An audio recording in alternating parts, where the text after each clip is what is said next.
The following is distributed by the Berean Call. Chapter 17, The Trial. 5 steps in one direction, 5 in the other. I paced the bare cell with precisely measured tread. Though it was June, these thick castle walls never warmed up. To keep moving was the only way to control the nervous shivers.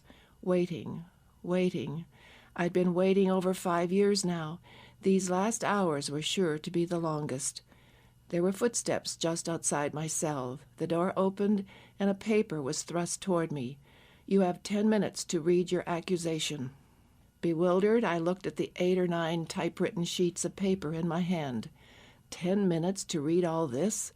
My eyes focused on the words at the top of the first page. "The war criminal Maria Linke is accused." Everything went black. War criminal? I was a war criminal? My interrogator had already assured me there was a big mistake in my case. I was to appear, tell my story, and be freed. Fighting unconsciousness, I forced myself to look at the papers. The guard had said 10 minutes. I must hurry. But try as I might, I couldn't remember from one line to the next what I'd read.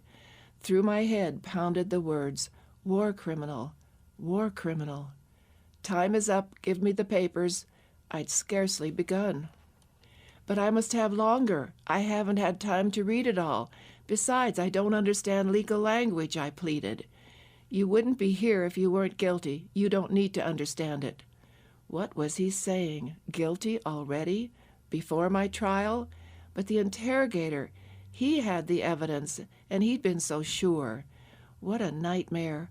I would have been far better off without those confusing pages, I thought as I handed them back. My story was so simple. I'd said the same thing at each of my interrogations. I must rely on a straightforward presentation of the facts, if they just didn't get me mixed up with legal jargon. Now, when was it that my father had returned from Russia for his military service? And exactly how had I been drafted for work at Schönfeld?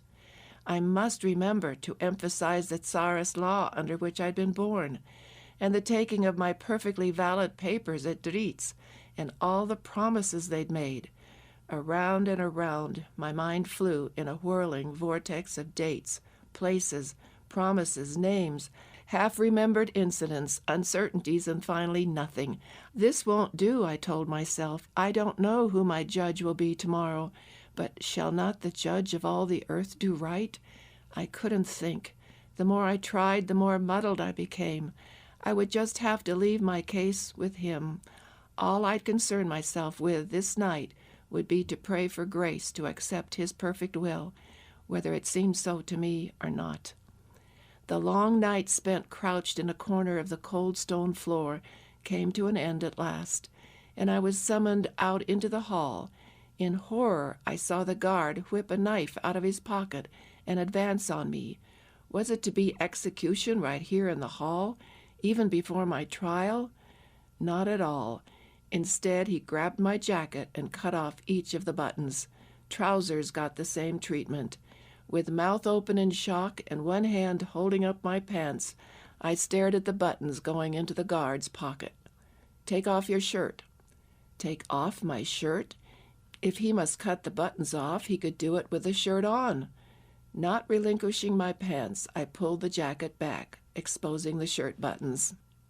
"Off," I said. "You'll get your jacket back. Shirts aren't allowed." Miserably, I squirmed out of my jacket, then out of the shirt. Back went the buttonless jacket, down went the trousers. When at last I'd gotten myself arranged, with one hand clutching pants and the other the jacket front, I was sure my humiliation was complete. They weren't through preparing the war criminal Maria Linke, though. Both hands were seized, down went the pants, and enclosed in handcuffs. Awkwardly I bent over to retrieve my pants. For gaping jacket there was no remedy. Whether being prepared for firing squad or trial, I didn't know. Both were equally fearsome to me now. Outside, I was ordered to join a few men lined up with faces against a brick wall. As the sun rose higher, it warmed my body, but seared my bare head. Never had I thought to thank God for my protective hair when I'd had it, and I wondered how many other things there must have been that I'd taken for granted in the same way. For hours I stood, glad at last that I could conceal my embarrassing outfit from the guards. When the police van arrived at last, we'd been waiting for it, obviously, the man and I climbed up. Their buttons had met the same fate as mine, and we all struggled without success to get in modestly. "Well, we know at least you're a woman. With your bald head, we couldn't tell." The laughing words were flung through the closing doors of the van. In a few minutes we stopped. The doors were thrown open, and we were led into a 2-storied house. In the kitchen I had to wait. "I thought I was being taken to court," I called the puzzled query after an officer hurrying by. "This is it." I considered this new farce. 10 minutes to read my accusation? Buttons cut off of pants and jacket? Court in the kitchen? What next? But it wasn't to be the kitchen after all. My handcuffs were removed, and I was led from the kitchen to a large room empty of all furniture, but a long, red, felt-covered table behind which sat the judge, the prosecutor, and the jury. "May I speak with my attorney, please?" I asked, looking around uncertainly. "You are being tried in a people's court. Everything you need has been provided. The prisoner will sit down and the trial will begin." The prosecutor arose, glanced at his notes, and intoned this damning charge. The war criminal, Maria Linke, was for many years a political prisoner in Siberia. It was during this time that she developed a hatred for communism and decided to take revenge. I jumped up. What prisoner was he describing? Certainly not me. I was a child, I called out, a child of 6, with my German parents. Revenge? A child of 6? The words tumbled out helter-skelter, and I forgot my buttonless pants. "Sit down," the judge roared. "Do you want to be punished for indecent exposure?" He nodded to the prosecutor. "Continue." "The court is trying a very special case. Because of her unusual intelligence, the prisoner was singled out in camp for special privileges. She had every opportunity to correct her political views and to be trained as a useful member of our communist society. Instead, she stubbornly refused." Where had I gotten to be so important? As for my great intelligence, that was quite a distinction for a girl who'd gone to school for a total of 6 weeks. Special privileges? I hadn't been aware of them either. Perhaps the privilege of counting the dead was an honor I'd overlooked. But I must concentrate. The criminal nature of her wartime activities is obvious. She was closely associated with the Russian traders working in war production in Berlin, acted as interpreter, and by her involvement in strategic industry prolonged the war. The serious nature of these war crimes cannot be overemphasized. Every time I heard the words war crimes and war criminal, I felt an ominous chill grip my heart. When I had been in camp, I couldn't expect the Russians to understand my situation. For them I was a German, or had at last been declared one at Buchenwald, and an enemy. But these were my own people. How had I been any more guilty than they during the war? I'd been drafted for my job like everyone else. As interpreter, I'd had no influence. I'd explained the workings of the machinery, the rules, the schedule, the daily routine, nothing more. Where had the judge been during the war, I wondered? Probably also working somewhere. And the jury of respectable German citizens looking at me now in such self-righteous judgment. Would their wartime activities bear this kind of scrutiny? Confused and involved in my own thoughts, I missed the order to rise. Again it came, sharply.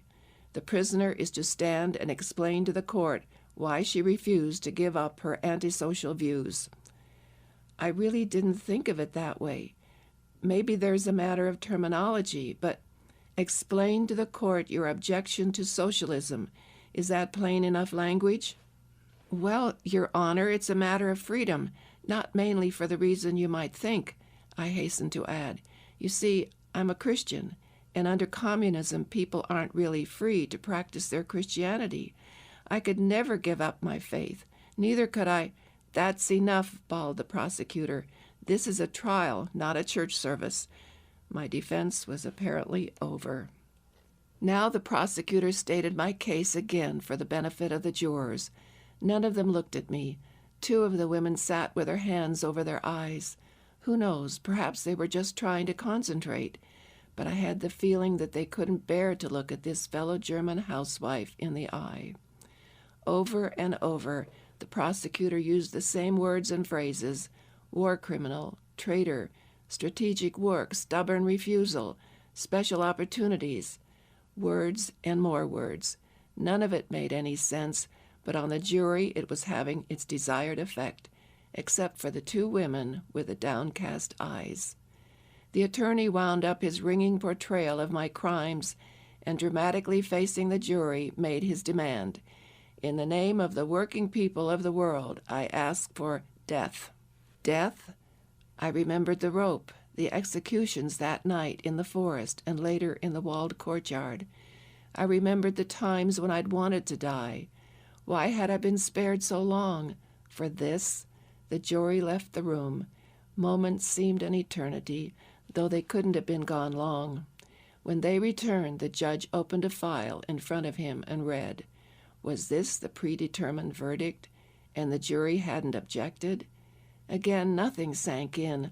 I sat on my chair trying to grasp some meaning in what he was saying, listening for the key words: life, death. He was finished. The file was closed. What had he said? Those last words.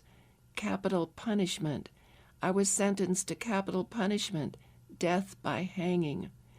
I knew nothing until I was back in the van again. This time I was alone with my guard. What had happened to the others I didn't know. I could feel the metal on my wrists, sense the disarranged clothing, knew very well that I could even now be on the way to my place of execution. The Lord hath given, the Lord hath taken away. Blessed be the name of the Lord. Would that be real for me now, not just the words? Whether the moment was now, or in hours, or in days, didn't matter. Sentence had been passed, but I did want to go with God's peace. I knew the time hadn't come yet when the van stopped, and I stepped out under the same forbidding gray walls of Waldeheim that I'd left that morning. Back in solitary confinement, I was watched day and night through the little peephole in the door. 5 steps one way, 5 the other. Again I walked, always careful to keep within the guard's line of vision when he passed by my door. I knew the routine so well. The prisoner mustn't sit. The prisoner mustn't lie down. The prisoner mustn't stand close to the door. When the food was brought, I must place the bowl on the floor in front of the door and step back. The door was unlocked, the food ladled into the bowl, the door locked again. Then one approached, picked up the bowl, and ate. The nights were the worst. My ears had grown so sensitive, and I never missed the nightly visitations when some cell door would be opened. Come, don't bring anything with you. I knew from the simple command that some prisoner wouldn't be needing his only possessions, his bowl and spoon, again, ever. I wondered how many nights I would overhear those words until that last time when they would be spoken to me. Death itself wasn't so bad, now that I knew. It was my parents I worried about. Would they be notified? Or would they wait year after year for my return, as they had waited for France? Again and again the words of Psalm 103:2 went through my mind. Bless the Lord, O my soul, and forget not all his benefits. The Lord had blessed me with Christian parents. Had I really been as thankful as I should have been? I remembered the time my gentle mother had always been willing to take for me, whether it was to make a doll out of rags or to teach me to knit or sew. I remembered the evenings when she'd gathered us around her and sung and told stories and prayed with us.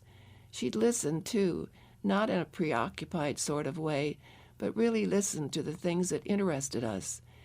I'd been grateful, had loved her dearly, but I wondered whether I'd really told her in so many words what those times had meant to me. The lonely days passed. A spider joined me in my cell. It was as happy here as in a king's palace. I was glad for its companionship and watched it place its fragile bowed legs so daintily one in front of the other. I examined it methodically, observing the shiny eyes, the tufts of hair on its legs, its impossibly tiny waist. To me it was a thing of beauty, so much had my values changed during those few days. How much I had wanted the good things of life when I'd married, and how hard I'd worked to achieve them. God hadn't let me get away with my flimsy ambitions. He'd pursued me every step of the way. He'd seen me bicycling through the rain to the shirt factory, digging the stumps in our garden, mixing cement for the house. He'd seen me hiding money from my husband, coming home from the butcher with the sausage ends, working always just a little harder so that I could prove that I could make it on my own, that I had determination, character. Now I had nothing, a cup, a spoon, a death sentence, that was all. I could hear, as before, the hourly chimes from the church steeple. Now they reminded me that for things undone or regretted it was too late. But everything, both the good and the bitter, had had its purpose. I had to believe it. Joseph had been in prison too, and when he'd stepped from there to Pharaoh's palace, he'd declared to his brethren that they'd meant his captivity for evil, but the Lord had meant it for good. I too was a captive, thanks to my brethren of the New Germany, but God had meant all my suffering for good. It wasn't a conclusion I arrived at with much conviction. Physically and spiritually I was too weak, but God, who was my strength, had me safe in his hands. He would do the holding. It was the only certainty I had. Bless the Lord, O my soul, and forget not all his benefits. He understood when all I had to offer was a simple thank you. Thank you. One day, after I'd been in solitary for about a week, the door opened and my name was called. I stood at attention against the opposite wall, according to regulations, and looked at the officer standing in the doorway with a piece of paper in his hand. I was sure it was my execution order. Thank you, Lord, for this too. Thank you for taking me at last. Thank you. Prisoner Maria Linke, your execution order has been reversed. Through the mercy of the People's Court, your sentence has been commuted to life imprisonment. The door slammed, and he was gone.